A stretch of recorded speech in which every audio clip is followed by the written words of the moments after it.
So I literally just fixed this thing last weekend. Was working fine. I was just testing it out by doing some trimming, some weeds and stuff. The new. Give it a few primes.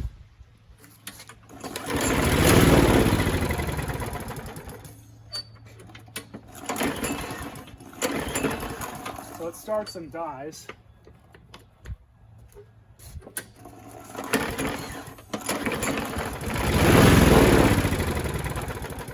But it doesn't make power and it doesn't stay running.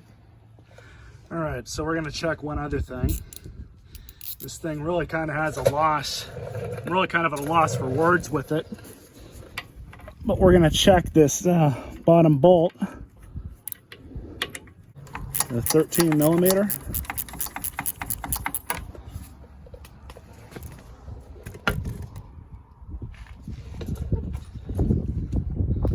We're going to pull this out and check, because generally when these clog up, it's these little bolts that get it first.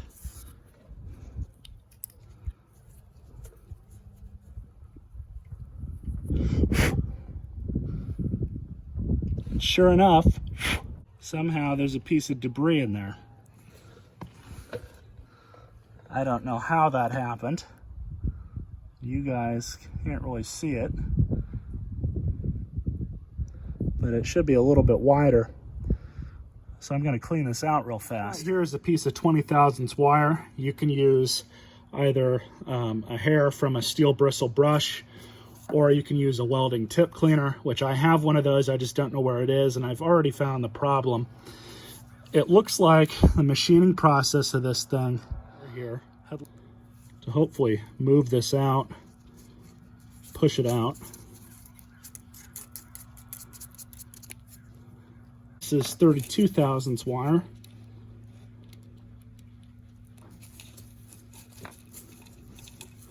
And I'm actually going to rotate this around on it.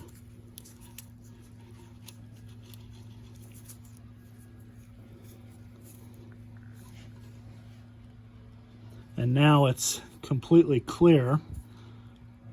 So whatever that was, if it was a piece of metal, it's now been flattened down. But just for the record, I'm going to do this as well.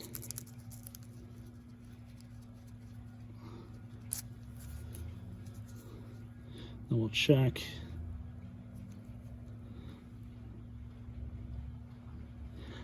Yeah, there's definitely a piece of something in there. I'm going to try and blow this out.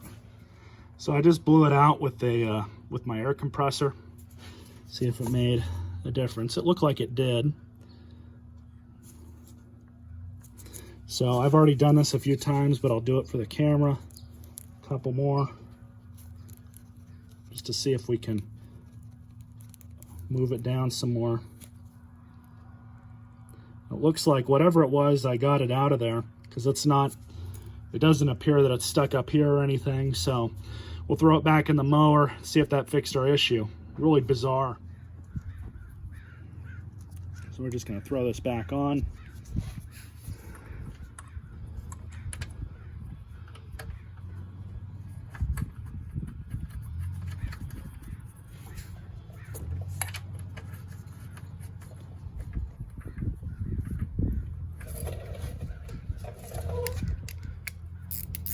And just tighten it down some.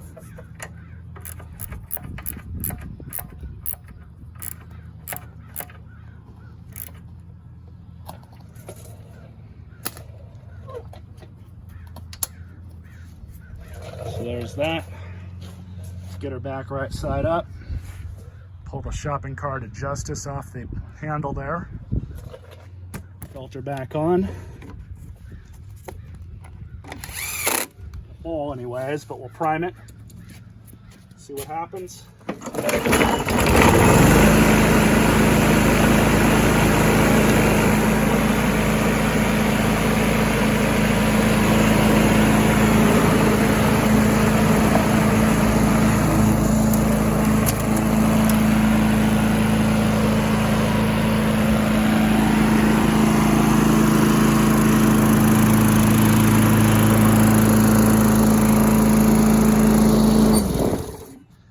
So that fixed the problem. Now, for a proper ending to this video, if you guys are buying these Chinese carburetors, beware. They're good, even with this issue. They're a good investment. They're cheap.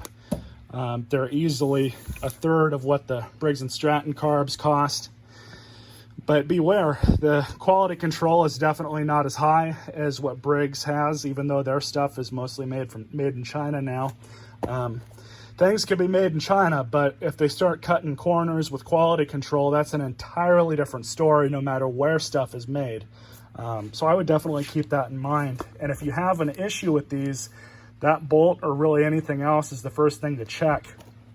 Because if they're leaving burrs in there from the factory, which I'm like 95% sure that's what that was, because the gas tank was clean, brand new fuel. So keep that in mind if you decide to purchase any of these. I still recommend them. Stay tuned for more.